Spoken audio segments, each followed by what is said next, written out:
Yo, what's up everybody? I'm Akeem, and in today's Fix of Entertainment news, how one Sony executive almost blocked Spidey's entry into the MCU, Dune goes big at the box office, and Darth Vader's coming to the Ahsoka series. Let's drop it.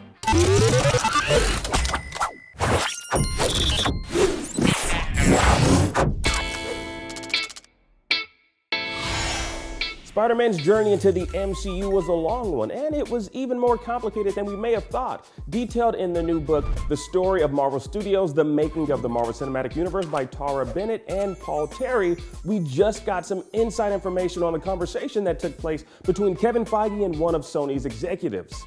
Outlined by the direct, Feige proposed the idea of Spider-Man joining the MCU to Sony Motion Picture Group chairperson Amy Pascal. Now, Pascal was initially excited about having Feige more involved creatively, sharing with him the latest draft for Sony Pictures' Amazing Spider-Man 3, which was to star actor Andrew Garfield. Now, Feige straight up told her that Sony's plans for Amazing Spider-Man 3 weren't going to work for Marvel's overall plans involving Spider-Man in the MCU, supposedly saying to her, quote, "The only way I know how to do anything is to just do it entirely. So why don't you let us do it? Don't think of it as two studios, and don't think of it as giving another studio back the rights. No change of hands of rights, no change of hands of money. Just engage us to produce it." Simple enough of a pitch, right? Well, not exactly. Pascal was enraged by what Feige said during the pitch, recalling that the situation made her cry and immediately threw Feige out of her office. She even said she might have hurled a sandwich at him. She isn't sure, although I doubt any grown-ass adult working in the corporate world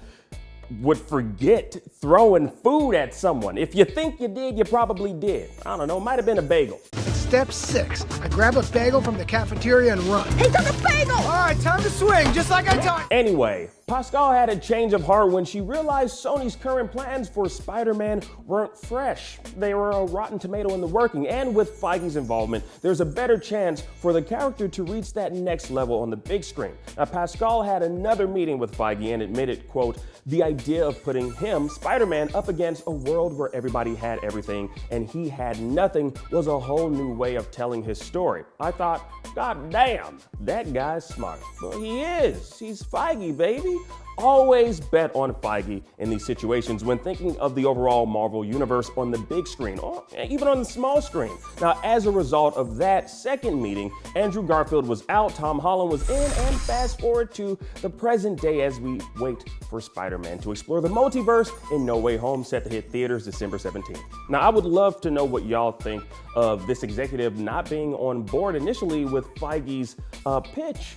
Would you have wanted to see Amazing Spider-Man 3 with Andrew Garfield on the Sony side? I want to know. Comment down below, let's discuss. Now, in other news, Dune won big at the box office with $40.1 million in ticket sales. The spice must flow. Not only that, but it also set a pandemic record for WB, claiming the title of biggest 3-day opening since the company started its day-and-date release strategy on HBO Max. With a film budget of $165 million, Dune has already made it back when you take into consideration its international sales at $47.4 million, bringing its global total to $220.7 million, according to Variety. A Dune Part 2 hasn't been greenlit by WB yet, but with the title screen reading Dune Part 1, it's a safe assumption that we'll see another sandworm or two pop up in the distant future. Hey, you want some muscle? I did? No.